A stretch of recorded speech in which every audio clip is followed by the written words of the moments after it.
Wild Child Show!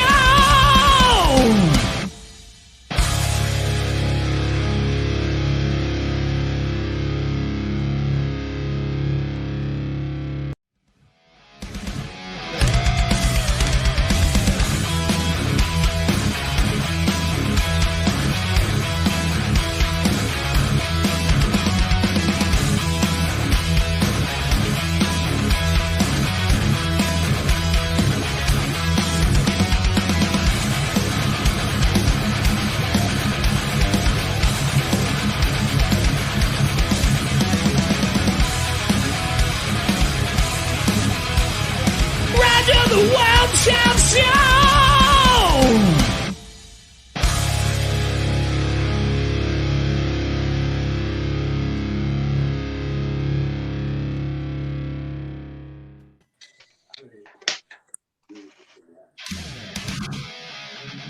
And now a man who has been spreading his stimulus package around for years.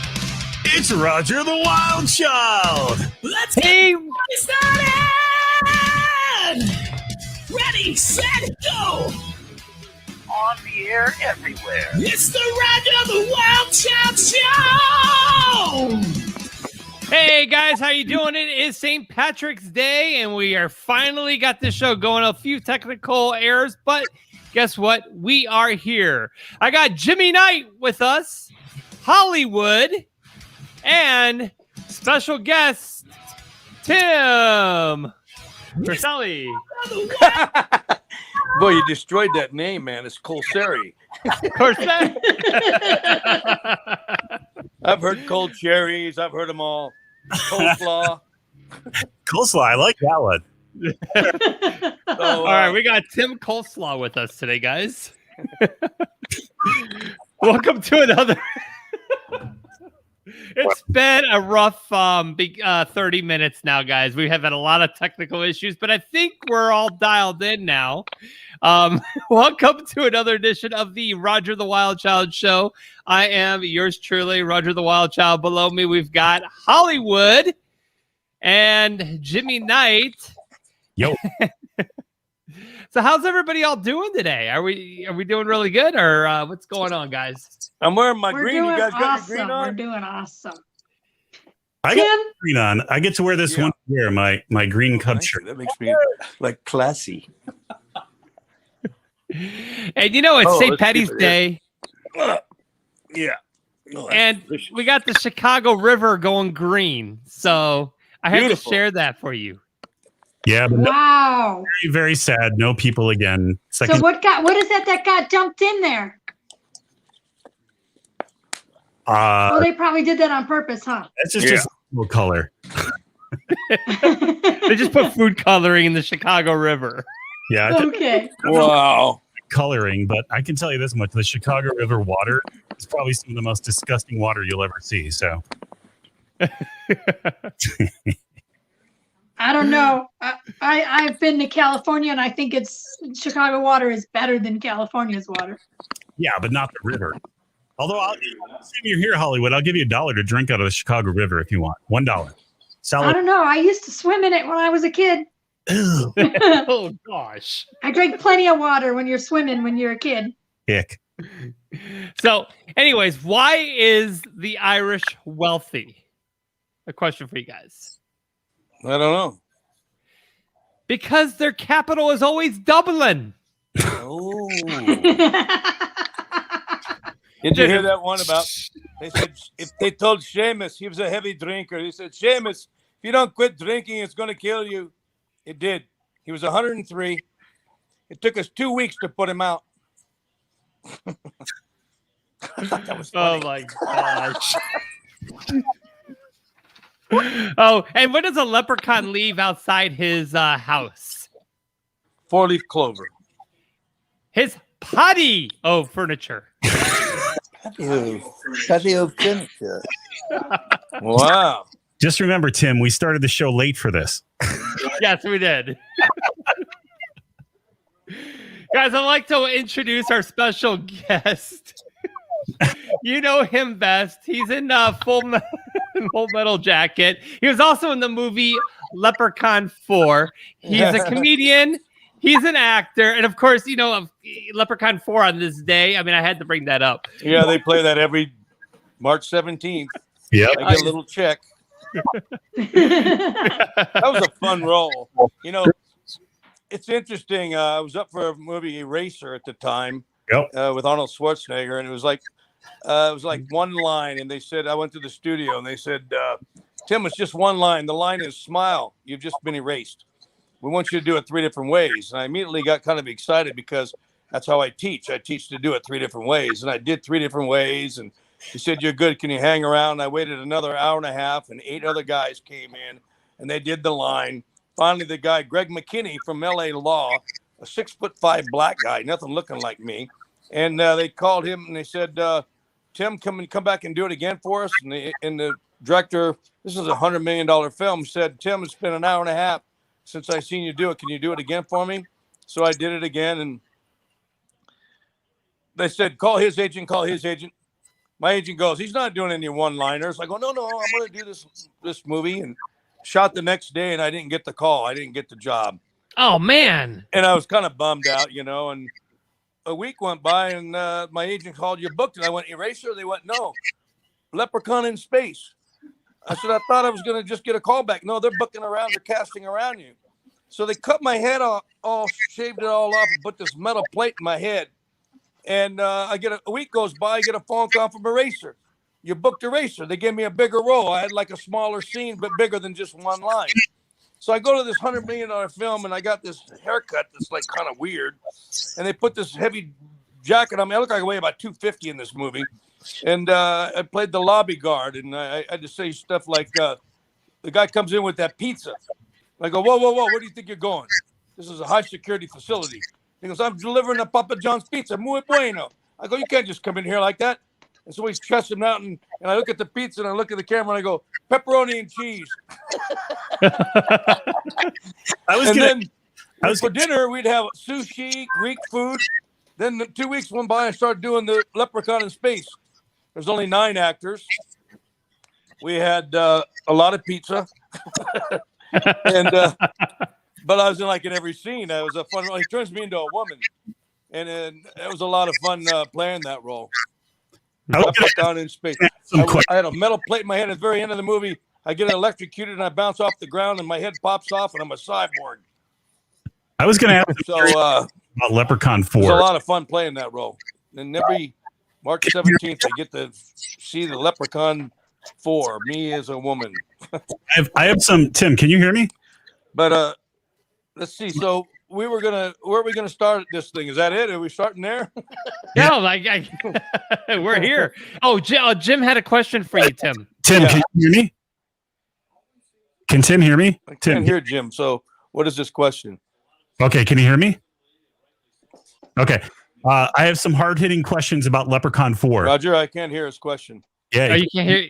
No. You can't hear his questions. No. So you give whatever he said. Give it to me. Okay, Roger. You repeat. I don't know why you can't hear me, but okay. Roger, ask him how it was working in space for Leprechaun 4. How was it working in space for Leprechaun 4? How was it in space? It was 3 weeks studio. It was that was a lot of fun playing that role. When you're there almost every day doing the scene, and it was fun. They actually wanted the guy from Full Metal Jacket at first. The director knew Lee Ermey, and his agent said he's already played that kind of role. He doesn't need to play it again. And then they offered it to me, so it was funny. But Lee actually liked what I did on it. He watched me do it. And it was just a fun role. Then there was another time I was up for a Japanese commercial, and they were looking for the drill instructor from Full Metal Jacket. And I went in there and did the dialogue, and as I was walking out, Lee Ermey was coming in his dress greens with his medals on, and that's what they were looking for. Somehow I got booked on it, I think, because I was better at improvising. And I had to speak Japanese. I had to say, Putanoa, Sochi, Hakibon. So tell us about your story with Stanley and how you met up with him. Okay. First of all, let's go back to where I originally never really wanted to be an actor. I actually was a pro golfer for 3 years, and then I became a flight attendant, and I got based in Dallas, and they opened a base in LA. And I was flying Hong Kong, Singapore, Seoul, and Guam for Braniff Airlines. And the buddy of mine from college said, "You got a lot of energy. You ever thought about acting?" I said, "Nah, I don't think I'm an actor." I had never seen dialogue on a page before. I grew up in Arizona. There was no actors there. We were just playing sports. So I went to this acting class, and I said, "I know I can do that." And I tried it the next day, and somebody said, "You're good at this." I go, "This is what I'm good at, acting?" All right, I'll give it a shot. I'll give myself 2 years. And after 6 months, I started landing some national commercials, Coors Beer, Joe Vaughn commercial, a Wheaties commercial, did a Super Bowl commercial for McDonald's as a USA coach. And I really wanted to do films, but nobody would give me the opportunity because I had never done any films. So I was an extra in this movie called, what's the name of it? Slapstick, not Slapshot. Slapshot was with Paul Newman. Oh, Slapstick. Slapstick with Merv Griffin, Madeline Kahn, Marty Feldman, Jerry Lewis, and I was just an extra. But they used me like every day. And afterwards, they had a wrap party, and I go, "Do you remember me?" They go, "Yeah, we had you up on the roof, telling you to wrap that rope around, and you act like the whole world was watching you. We're going to use you again." So 6 months went by. I walked into their offices, and they go, "This is the guy I was telling you about. Say this line, Tim." And the line was, "Nobody's going to teach my kids that crap." And they went, Stewie, come here. This is the guy I was telling you. Do that line again." I went, "Nobody's going to teach my kids that crap." He said, "Take your hand like this and now do it again." And I went, "Nobody's going to teach my kids that crap." He went, "You're hired." Next day, I shot at 9 o'clock in the morning. I was in a construction belt and hammers on my side and construction hat. And I had to say that line, and we started a riot. And I got my SAG card that way. Nice. About a year went by. They offered me another role, that same company, with John Stamos and Vanity.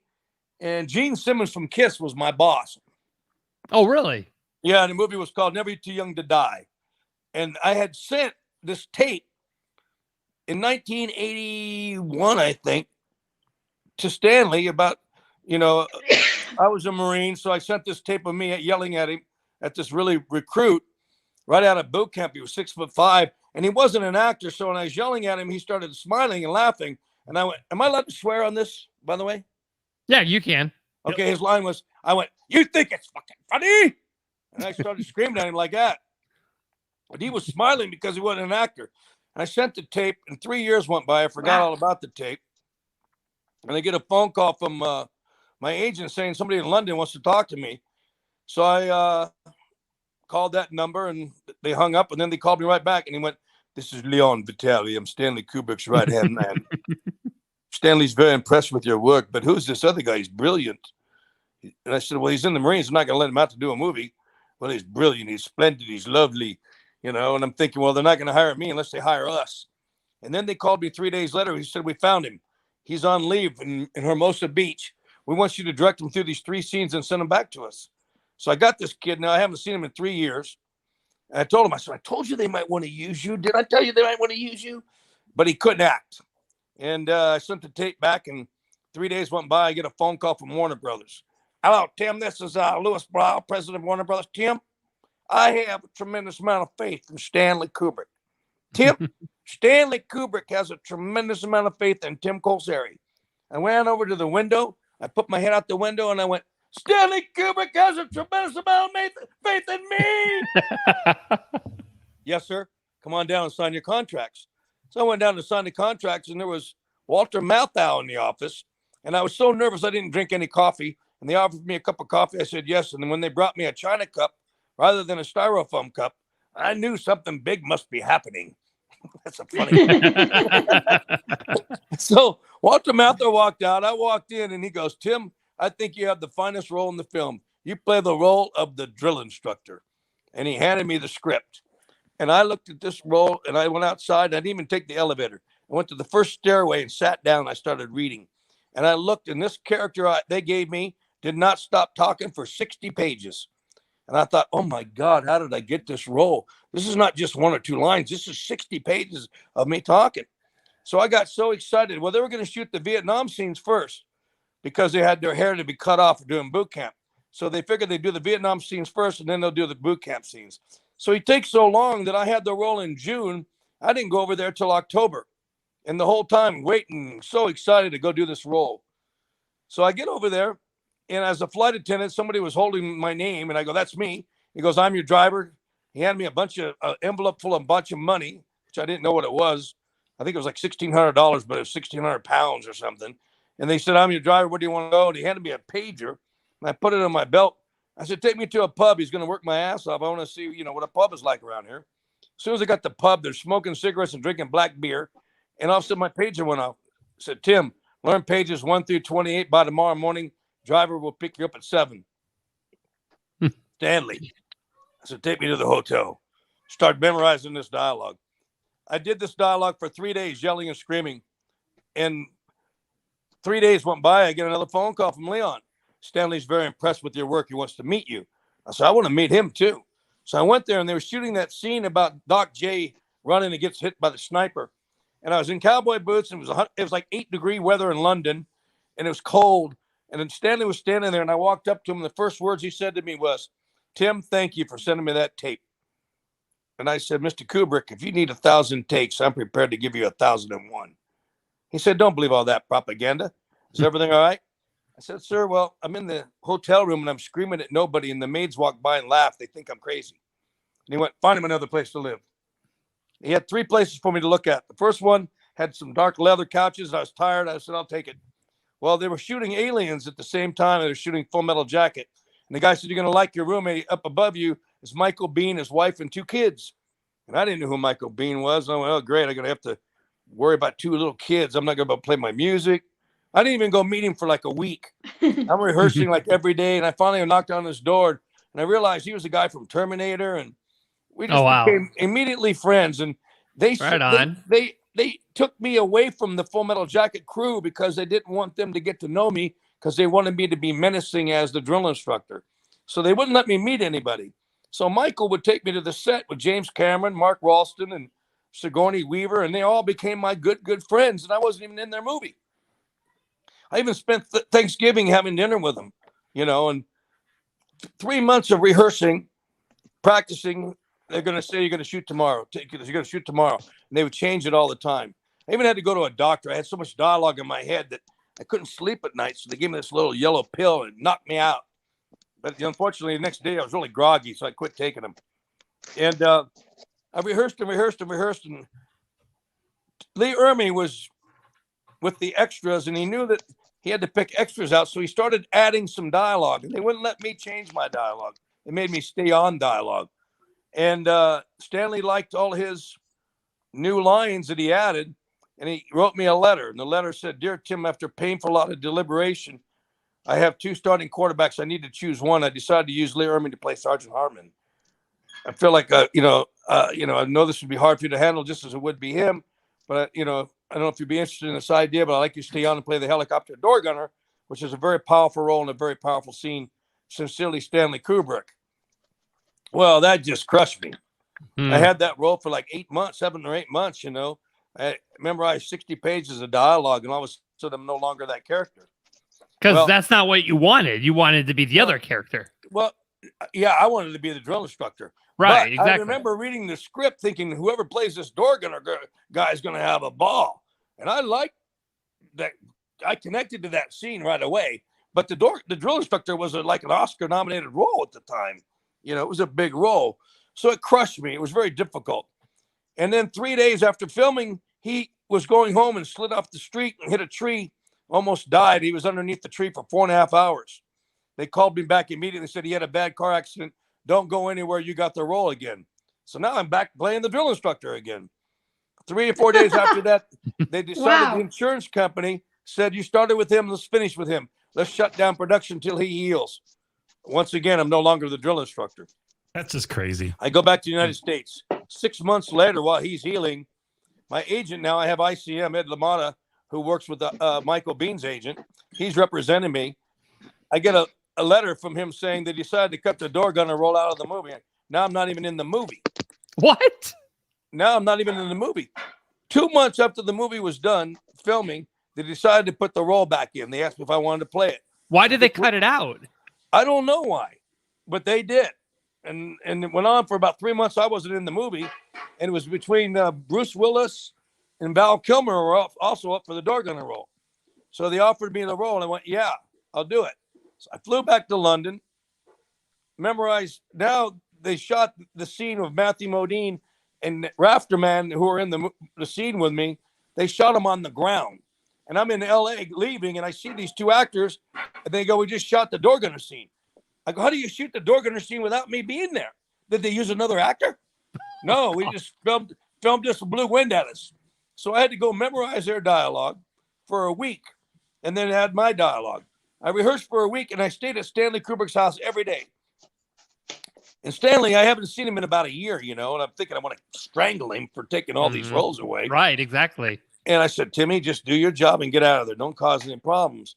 And he had a helicopter parked in his backyard the first day I got there. And so I figured he doesn't like to fly. That's why he does all his films in London, that he wouldn't be in the helicopter. So I go climbing up the helicopter, check it out. And he's standing in the helicopter. And I went, Mr. Kubrick. Hello, Tim. How are you? Fine, sir. You ever been one of these? Yes, sir. Take him around. They flew me around. And I'm telling stories. And he goes, you have more energy than Kirk Douglas. And then all of a sudden he goes, what's your dialogue? And I'd been there a week, and I had started doing my dialogue, and he looked at Leon, his right-hand man, and he goes, you gave him the wrong dialogue to memorize? I wanted to kill someone. I didn't know who I wanted to kill. I was upset. No kidding. And he goes, follow me. He took me up to his room, and he started typing. He typed the dialogue I said in that film in 30 seconds. And he went, what'd you say? Dead Goose killed? I like that line. Dead Goose killed. He put that in there. He goes, take this up. 278 miles from here, you're going to shoot your scene in Norfolk, England. He goes, I'll be there at 11 o'clock. Say that word again. Yeah. Norfolk. Norfolk, Norfolk, England. Is that how they really pronounce it? Yeah. So I get there it's 278 miles from London. I get there at 7 o'clock in the morning, get in the helicopter, I start shooting the scene. Well, Stanley shows up at 11 o'clock. And he looks at what I've been shooting, and he goes, don't laugh like that anymore. Give me an everyday killer smile. And I walked around the helicopter going, what is he talking about? So I said, Stanley, do you think just because I was a Marine, went to Vietnam, that I know what an everyday killer smile is? He goes, don't worry about it. Just shoot the weapon. So I started shooting the weapon, and I looked at the cameraman. I want to talk. And I did the dialogue without laughing. And I went up and jumped off the helicopter. I went over to Stanley and grabbed him by the neck like this one. Stanley! I found out later he don't like to be touched. Damn.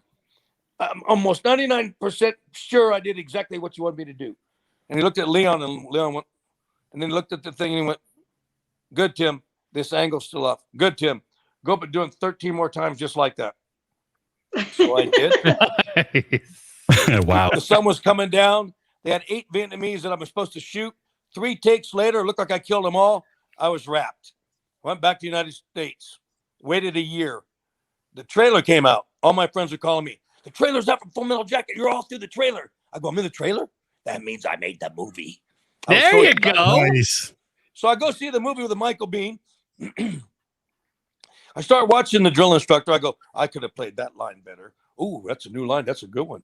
Oh, I'd have done that line a lot better. Ooh, that's another good line.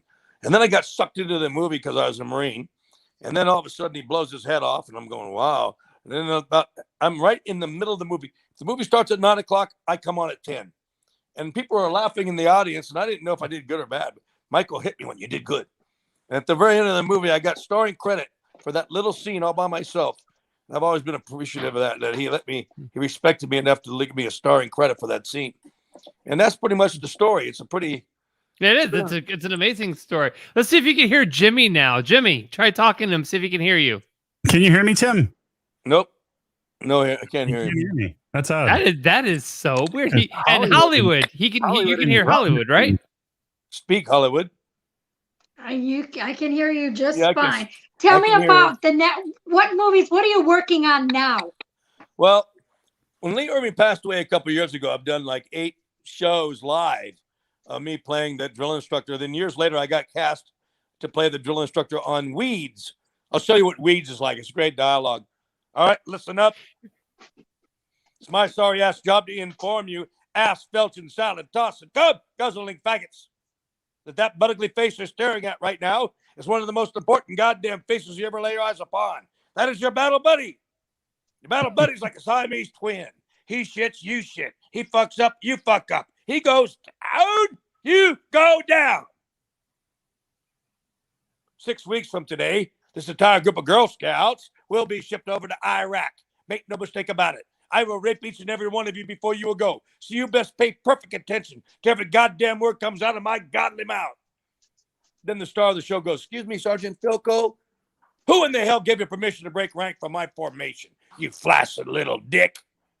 But, sir, they told me I was going to get a desk job. They tell everybody you're going to get a desk job, you useless twat. But I have 8 toes. I got 6 dicks. You better fall back in line before you use one to fuck you up the ass. Now move out, Private Buttwin. That's some funny stuff. So I do that my show, and I found that I do a lot of stuff that I went through in the Marines. And the show is at 90 minutes, and the last 20 minutes is the story I just told you about, what I went through with Stanley Kubrick. And we're going to film that show now. So I'm getting prepared for, the props. Where are you guys filming it at? In Lake Havasu. Oh, okay. Down by the London Bridge. Yeah. And I got a great, and there's no audience right now. So I want to film it, and then I'll go back to live once it opens up. Right. So, yeah, I'm looking forward to doing that. And I got a couple of screenplays that are in the hands of the William Morris Agency. One's called The Birth of Pride, my experience as a Marine. And the other one's called Buckle Up. And that's my experience as a male flight attendant in the early 80s. And they're both good. So hopefully they'll get cast and we'll start seeing them again. Yeah, definitely would love to be able to see up there on the screen again. So you worked at Weeds. So I think, was it the Olsen twins in Weeds? I don't think so. I don't know. No. Matthew Modine was. He ended up going in right after I did. Are you talking Weeds? We're talking about the TV series, right? Right. Yeah, but it was one of the Olsen girls were there. In the show. I don't know. I was about the 5th year or 4th year. Or 2008, I shot that, I think. Okay. And it was a fun set because he goes into boot camp, and I had two episodes of the drill instructor. It was a lot of fun. Mm-hmm. I actually finally got to play that role. I've been a motorcycle cop 6 times. I've been a warden, coach. I've never been. I don't get those romantic roles. No, why? I've had a couple, but boy, you look like a hot stud over here. Come on, you look like a ladies' man. No, well,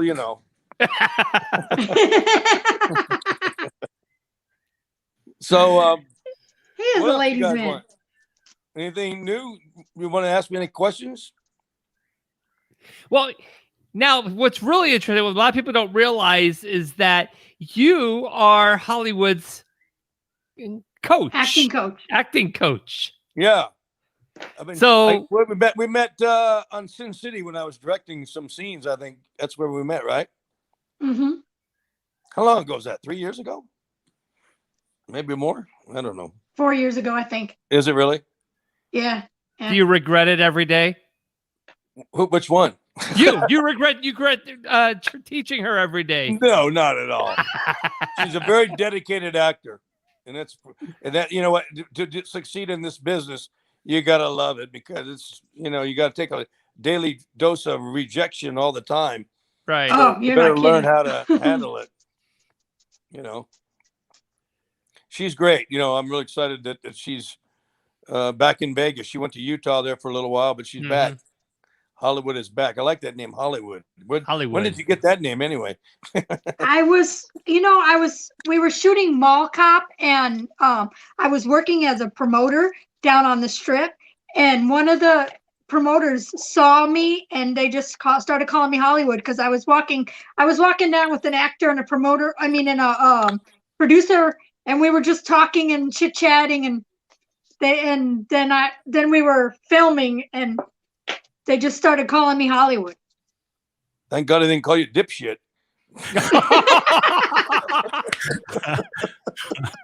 If you guys have any questions, I'm dipshit. We got dipshit on today. If you guys want to get on the phones and call and talk to Tim, our lines are now open. It is 208-639-9777. So if you have a question. We screwed up. What happened, Tim? No, I just had a sip of wine. I feel like I'm in the green room here. Yep. Now you're also Nice. watching the Hockey game. Yes, the Golden Golden Knights. Knights 1-0 first period. We're doing Nice. good. Tough team. Yeah. They've They been are doing tough. pretty good. Yeah, they're having a phenomenal season this year. Yeah, it's Yeah. great. So a lot of people don't know that I grew up in Phoenix and 7 kids in my family, 3 Marines. And one of the funny things I do is in my comedy show, I used to be a Marine and I became a flight attendant. In fact, I think I'm the only Marine ever became a flight attendant. I guarantee you, they weren't looking for a few good men when they hired me. Apparently not. Yeah, I looked over and the guy's going, "We have 2 doors into the aircraft and window exits over each wing. The safety information card is located in the seat pocket in front of you. Coke, 7-Up, would you like a pillow?" I made sure they didn't think I was like that. I went, "All right, listen up, maggots. We got 2 doors each into the aircraft and window exits over each wing. Jack and Coke, Bloody Mary. Any of you pussies want a pillow? What are you looking at, lady?" I grabbed my balls like, "I'm a man." Hey, Roger, we have a call. I got a lot of comedy in my show. Oh, we got a call. Huh? We got a call. Tim, Caller. I got a call. Cool. Caller, are you there? Well, I can't hear the call, so you're going to have to tell me what the call says. I think the We caller. got a call, but I can't hear the call. Caller, are you? Yep, they hung up. Sorry. Oh, Tell me what. Are they hung up? They hung up, Roger. Sorry. That's pretty funny. We got a call. Oh my God! Somebody actually called the show. And then oh my God! They get the Wrong thing is number. wrong number. They're trying to I'm sell looking us for Tim's that plumbing. warranty, that extended warranty. It was that extended Yeah. warranty they're calling for. You For too. the medical, they're always calling for something. Your warranty is out of. Well, whatever. Yeah, who'd want to join this? I have so many questions, Roger, and You I'm. guys have any other questions you want to ask me? Yeah, and funny thing, Jim's gonna relay the questions because for some reason you can't hear him. Yeah. I wish I had a thing on my headphones, so I don't have to hear him. But Thank you, Dick. you're welcome. Okay, so I'm gonna relay questions. Ask Tim if he can see the picture on So, this. Tim, are you back in Las Vegas now? Yeah. I left during the Maybe pandemic Hollywood for like can't 6 hear me months. either. Went taught in L.A. Went to Arizona, my hometown, and then I went to South Carolina and taught kids for a little while, and then back. It was good to be back. I love it here. Tim, can you see this picture that I've just put up? Oh, that's the Japanese commercial. Tell him, That's the Punano Sochi Hakaban. Roger. Tell him that he had already. The Japanese commercial I did I have 4 pictures. Tell him a I long have 4 time ago. pictures. Fun role though. Okay. Yeah, he's Messed up got everything. a few more pictures here. And he's talked about almost all of them already. And you talked about all of he like pulled all the pictures and then you just like already talked about him before he had the pictures to be able to ask you about. Yeah, tell him we were going to play a game, but he's already guessed them all. Yeah. Well, How about that one? who is that? I can't see it. I can't see that. Maybe. Oh, that's Metalhead. Yeah, that's Metalhead. Yeah, I see it now. Oh, wow. Yeah. I never seen that picture. That's an interesting photo. Really? Yeah, I never seen that. And then there's this one. Hang on, we got Metalhead. Took an hour and a half to put that metal plate in my head. Did it really? That's weeds. That's weeds. Yeah. Well, Okay. hang on a second. There's weeds. Yeah, Yep. there's Weeds. That's Tell the me- one from Weeds. Tell him there's Yeah. one more. This is And the, we got this is the and one. we got one more picture. We saved the best for last, okay? It's a door gunner, or am I a woman? Wow, I never seen this picture either. I don't even know what that's from. What is that? I thought. Send me these photos. Tell him I thought this one would be. Email them. I don't even know where that came from. Wait a minute. Oh, you know what that is? I think that's Rage. No. That's a Gary. Nope. Nope. Is that Rage? What is it, Jim? It's an episode of Silk Stockings that he did. Silk stockings that you did. Silk Stocking. Oh my. Oh yeah, I do remember that. Oh my 1990. God, I haven't seen that in years. That guy.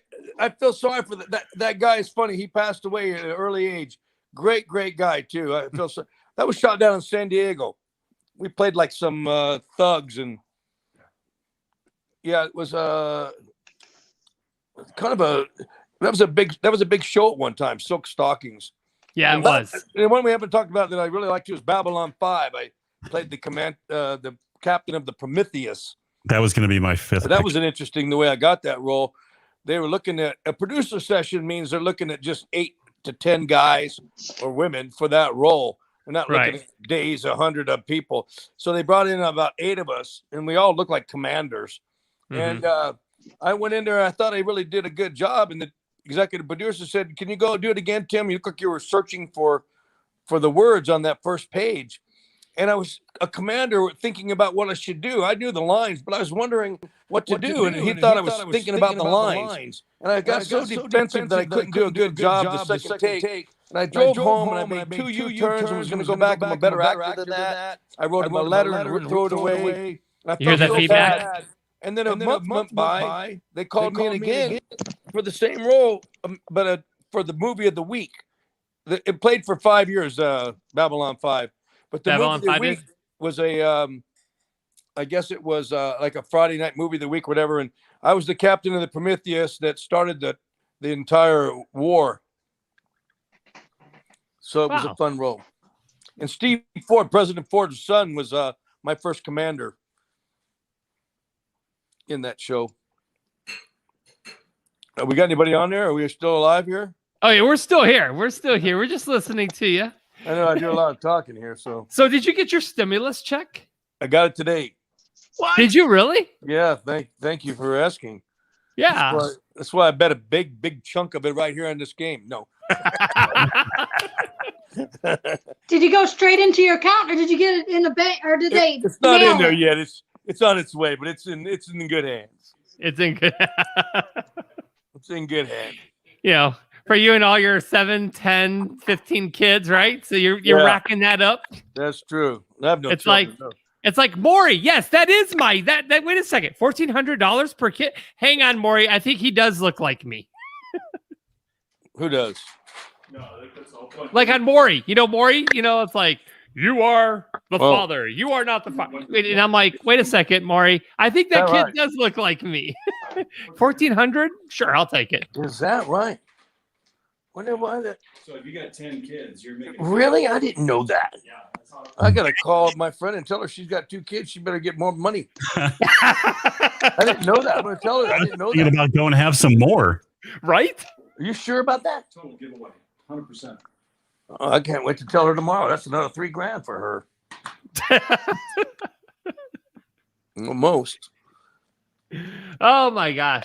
So, anyways, some news that we got going on here is that they've made it in the news. Tax days being extended till May. So if you think you got to rush till April to file your taxes, you know what, Tim? You have till May to be able for tax day. That's good to know. Huh. Okay. Already filed mine. Oh, did you? Yeah. So yeah, so tax day has been extended to May. That was breaking news today. Wow. Oh my gosh. When are they gonna have the breaking news? You can take these masks off. That's Right? Breaking news. The masks don't do anything. You know, I think we're all waiting for it all to be over with. Yeah. Oh, Can't wait. That'd be nice. Well, anyway, my dinner's almost ready. So anybody hear about the Grammys and what happened during the Grammys? Oh, gosh. I guess they boycotted the Grammys. 10 minutes. Okay. I got 10 minutes, I heard. Okay, you got 10 more minutes. Okay, so they boycotted. Who boycotted the Grammys? I guess they decided that they were not hiring and giving enough awards to the black people, I guess, and they Here we go again. they got mad and just boycotted it. Wow. I did not hear that part of it. Man. Yeah, I'm trying to find it right now.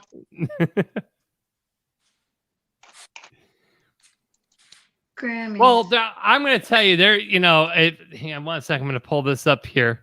So what happened in the news today, we'll get back to the Grammys here in just a second, but let's talk about this morning. We were going back to stimulus package, right? And so apparently everybody was wanting to run and find out how much is in their bank account. But unfortunately, Wells Fargo had an outage.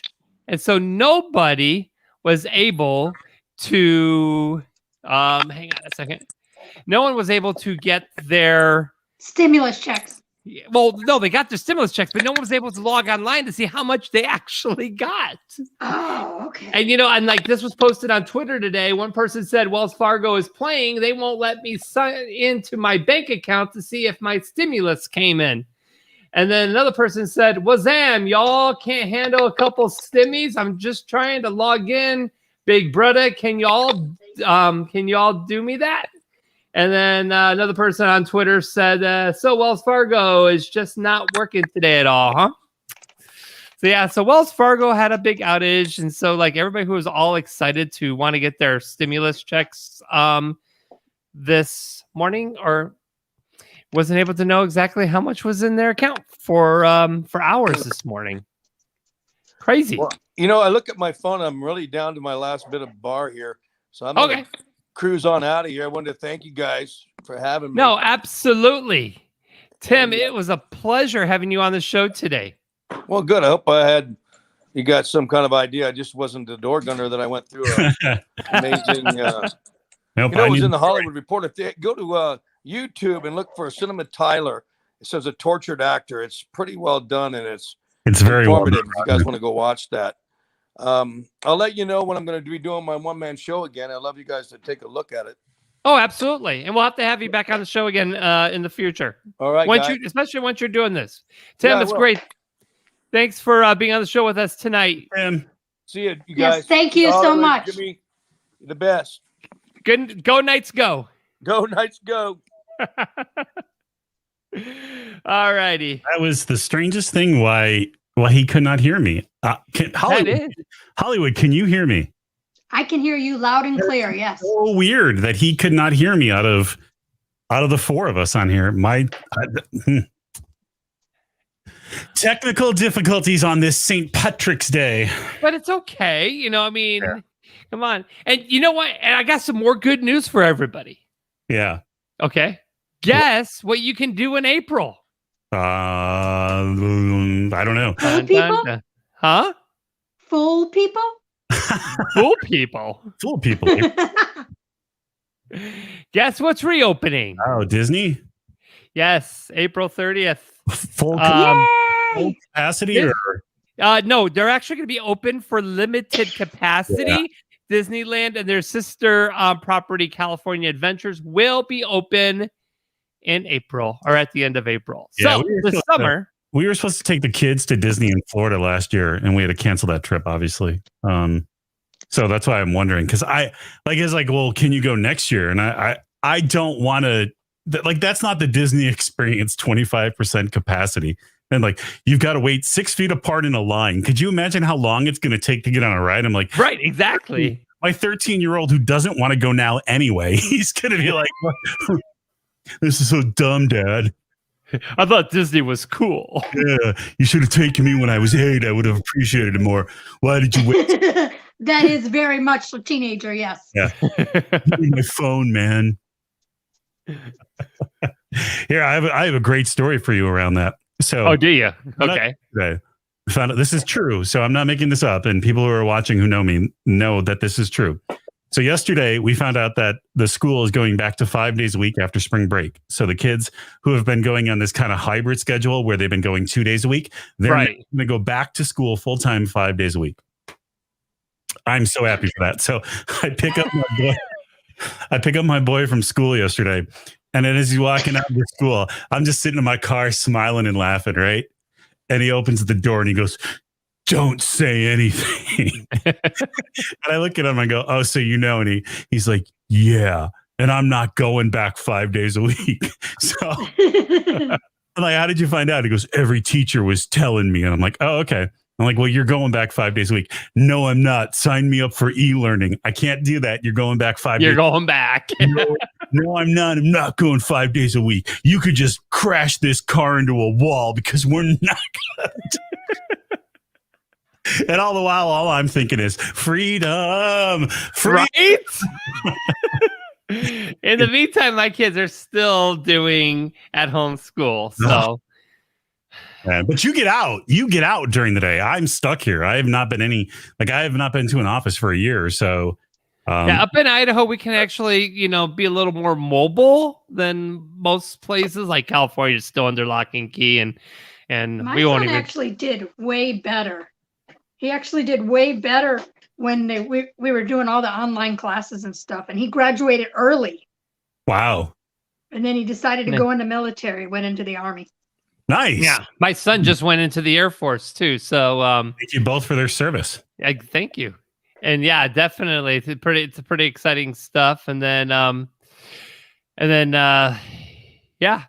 So both of our kids are in different branches of the military. Yours is in the Air Force, mine's in the Army. Yeah, exactly. So if both of you got Biden bucks, which I didn't get, Joe, that's all right. I didn't get them either, so okay. No Biden bucks for me either. I'm not playing politics because I didn't get any of that Trump. That I'm aware of. No Trump cash or Biden bucks for me. But Roger, what is the one thing you're spending to replenish the economy with your Biden bucks? Oh, I'm actually moving at the end of in a couple months. So nice. That money is going to go towards our move. So that's going to be nice. That's in savings right now for our move. So you might want to carve a bit of that money out for gas. Right, because the gas prices are like $5 now, right? Shocking. Yeah, they went way up. Shocking. Didn't they tell us they weren't going to do that? And then all this is going on. And now that they are doing it, yeah, it's kind of I don't know. I don't want to go into politics. Yeah, I'm not either. I don't know. This is a no politics show. I wanted to know what people were doing with their stimulus checks because I didn't get one. They're stimulating the economy. You've been never mind. I still like my open. I was thinking of. I spent all day thinking of how I could wrap the word stimulus into the open for you. I'm sure you were like rewriting that. Like, no, I don't write down anything. That takes work. No, it just came. Yeah, I know. It came to me while I was watching Bob Ross paint. So, the craziest things that I just got your mind. I used to watch him when I was a kid, and I hadn't watched Bob Ross in years. Rest in peace, Bob. But I just for some reason was on Hulu, and I saw Bob Ross the other night, and I'm like, I need to relax. So I turned on Bob Ross. I've been watching it nonstop, just him painting, and now I want to go get an easel and paints, and I want to start painting things. Like when I was a kid, when I was like 16, 15 watching this show, I was like, who's the big guy with the afro painting? That's pretty cool. Now I look at it as almost a 50-year-old man, and I'm like, I could do that. So I went on Amazon and I looked for easels and paints, and they sell like Bob Ross painting packages. Like you can get the whole thing. So there's one that's like almost exactly like his that he used on the show. It's like $300. I'm like, no. Now, if I got some Biden bucks, I might be painting. Yeah, right? Exactly. To go with that vinyl collection that you've been building up. Oh, yeah. Then don't even start. This was today's haul. Little Hendrix. Nice. A little Elvis Presley. Yeah. And of course, as I was out, I got a little miniature Bob Ross. Bobblehead. A little bobblehead Bob Ross. And he says cool things like this. He's like, paint a little happy tree. My favorite thing Bob Ross does is like he's painting a stream, and he'll go, let's paint some water here. It's a nice little stream. We don't know where it's going, and not that we even care. I don't know. I've been turned on to Bob Ross. That's what I'm doing after this. I'm gonna go sit down and watch Bob Ross. Bob Ross. Yeah. Yes. Yep. So I'm gonna have to watch it just because you said so. I'm gonna have to watch an episode and see what it's all about. Bob Ross. Yeah, he's just so relaxing, and he's an awesome painter, and the stuff is really cool. But he's just so relaxing. He's just like, he's just so like, well, me, I like trees, and I'm gonna paint a little pretty tree right here. Yep, that's it. Right there. Oh, I love watching that show. So damn it. It's just so relaxing. Allows you to meditate a little bit, right? Plus, it brings out my creativity just looking at it and watching it. So what I mean, you want to do stuff like, Yeah. it's like when I used to watch This Old House, I used to want to rip up my parents' house. And I was like, no. Oh, my parents used to watch that show all the time. Yeah. Bob Vila's This Old House. Yes. And they used to rip stuff down and you'd be like, man, I could do that. I can make my bedroom bigger and they won't care. Now, the new This Old House is that show that was on ABC where they tore down the houses and built it up in a week. Yeah, whatever happened to that show? Ty Pennington. Yeah, Ty Pennington. Yeah. Whatever happened to the Extreme Makeover? That was the show, Extreme Makeover. That show was the bomb. I loved watching that every single week. It was a 55-minute commercial for Sears and something like that. That and Disney. It was a commercial for Sears and Disney. Right. And in this room, we put a Sears television in, and I think it was Sears. But, move that bus. yeah, move that bus. And they're all shocked, like they never saw the house before the bus moved. Like they show up and act like you never seen this, okay? And then they move the bus and boom, everything is all there. Like you can't tell. That's so funny about TV is how it's so like stage, and you can totally tell it's staged, but you still get excited for them. I was watching some clips of Tim because I had so many questions. I am so bummed that so there was two things I was doing to talk to Tim today. One, like I know Tim. I didn't know who Tim was, but I mean I know him. I know his face. Right. So when you sent the stuff over, I was like, I know this guy. Like I remember that episode of Silk Stockings, like in the 90s. I mean, I was in 1992, I was 20 years old. I mean, that was porn. I mean, if you could afford it, you were watching Silk Stockings. I mean, go back and watch an episode. It was like porn. But I had like all these questions for him and just, I was kind of pissed off, but I was watching one of the movies he was in. I was watching a clip of it and I think it was the Silk Stockings. So in the Silk Stockings episode on YouTube, Tim gets punched and he does a very good job of, you believing that he was punched, but all the other actors are just like, it is like the worst fight scene ever. Cause they're like this, but Tim gets punched out pretty early in it. So he goes down because, he's probably been punched in his life and he knows how to, but these other actors were just terrible. And I was like, oh, this was TV. Oh. Like WWE wrestling, right? Or the WWF? Yeah, Hollywood, have you ever had to do a fake punch or a fight scene? Have you ever been in a fight scene? I have never done a fight scene. Nope. Okay. Have you ever practiced fake fighting? Well, I took martial arts for many years, so I'm sure that I would be able to do it. No, see, you would probably kick someone's ass. Yeah. You'd be like, I trained for all this. I'm using it. Thunder floor. Wax on, wax off. Right? What do you mean I can't hit him? I spent 20 years learning this. I'm knocking this dude out. Oh my gosh. Yeah, I don't know if I could do acting, and I don't believe I could be an actor. But yeah, Tim, I had so many questions, so I hope we can figure out why he was really entertaining. We just sat back. We didn't have to ask him questions. He was just on a roll. I think he was just interviewing himself. Yeah. I had some really good questions for him about Leprechaun 4. I was gonna be like that Chris Farley character, like just kind of like shy. I was gonna be a shy boy, and I was gonna be like, so, Mr. Tim, can you tell me on Leprechaun 4 how it was working in space? And then I was going to say, how was it working with a real leprechaun? I wanted to see what his response was, because he seems like that kind of. I bet he would have. Yeah, he's so animated though. I mean, is that how he is with you when he's coaching you, Hollywood? Yeah. Most of the time. Otherwise, he's getting on me. He's well, I mean, and how long have you known him though? Oh, about 5 years. About 5 years. 5 years. Did you when you met him, did you know the story of the Full Metal Jacket?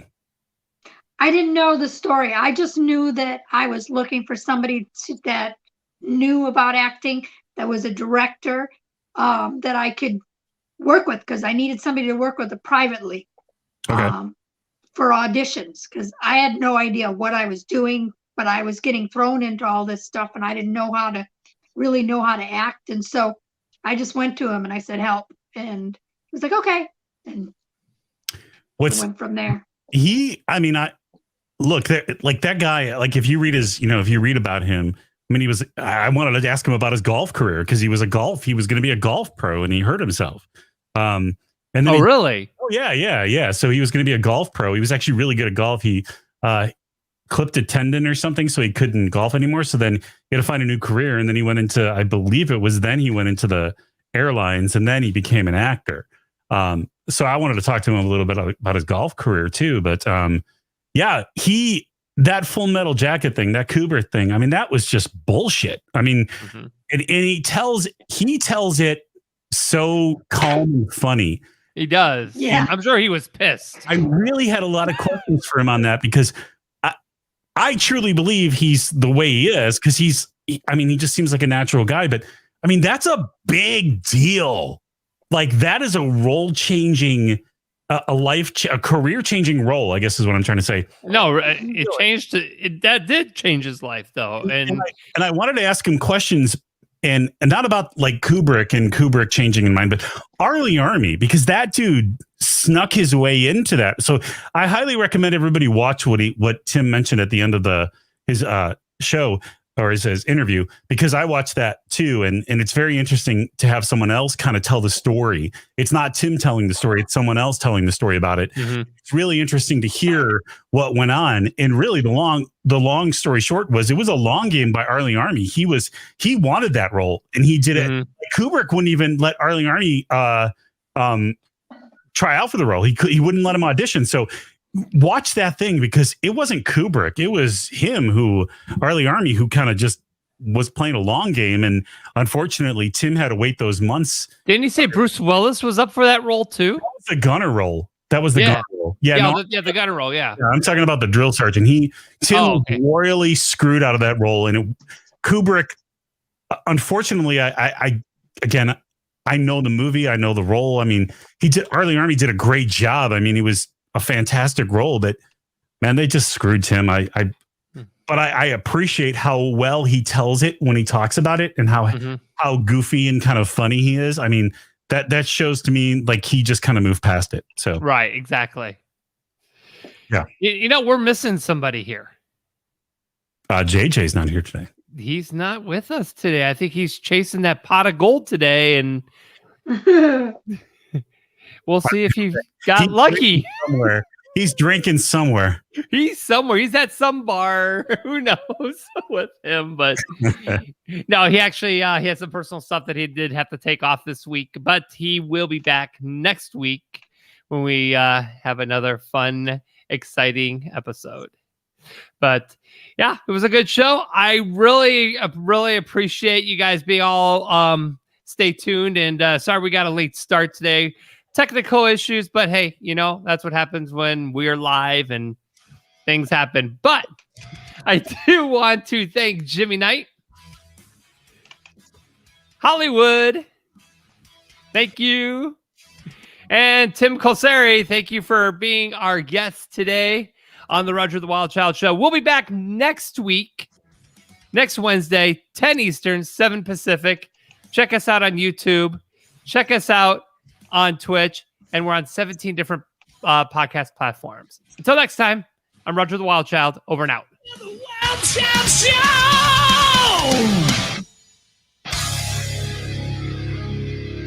We'll see you guys next week.